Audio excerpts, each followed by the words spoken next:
Let me show you a great Neapolitan style pizza recipe that you can make in just 6 hours. Because honestly, it is not true that to have a digestible Neapolitan style pizza you need to prepare a recipe in 24 hours or in 48 hours. A few hours are absolutely fine to get an amazing result. And this is the evidence.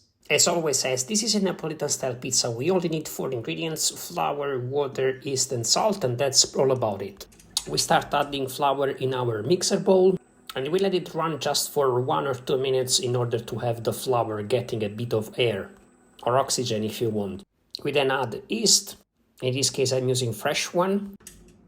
And then we start pouring the initial part of the water. You may have noticed at the beginning of the video that I separated water in 2 different containers. That's because the first one will be used to reach the 60% hydration and the remaining water is in the other bottle. This will make the process of hydration much easier and much more secure.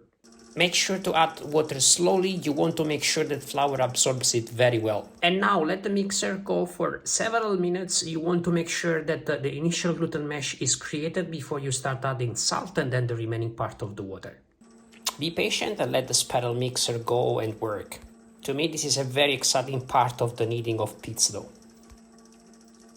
Time to check the temperature.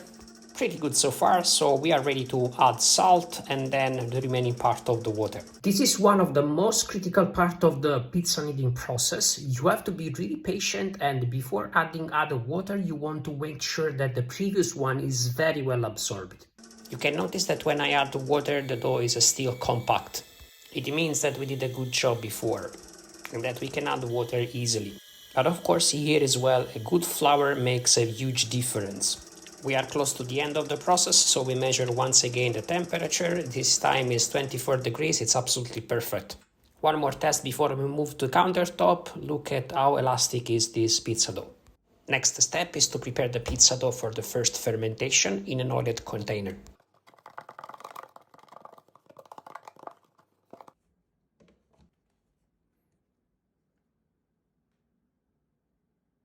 At this point you close with the hermetic lid, then you let it ferment for about 3 hours at room temperature.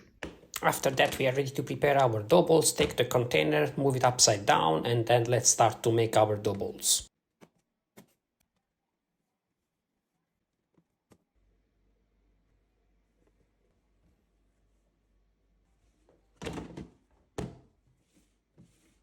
Now other 3 hours of fermentation before you can start baking. Make sure you preheat your oven at 420 Celsius degrees or a little bit more, and then we can start taking the dough balls from the container and stretch it or toss it and add our ingredients for the topping. In this case I use a topping that I just love. It's made with cherry tomatoes, mozzarella and pancetta, which is a kind of bacon. We finally add just a bit of pecorino cheese, extra virgin olive oil, and then we are ready to move to the pizza peel and then oven. The entire baking process will take about 1.5 minutes. Now we can enjoy the development of the pizza crust into the oven before we turn the pizza for uniform baking. After about 90 seconds, we reach the final baking process and we finalize with some fresh pecorino cheese. Finally, let's enjoy the structure of the pizza crust, as well as softness. As always, follow for more pizza tips and you're welcome.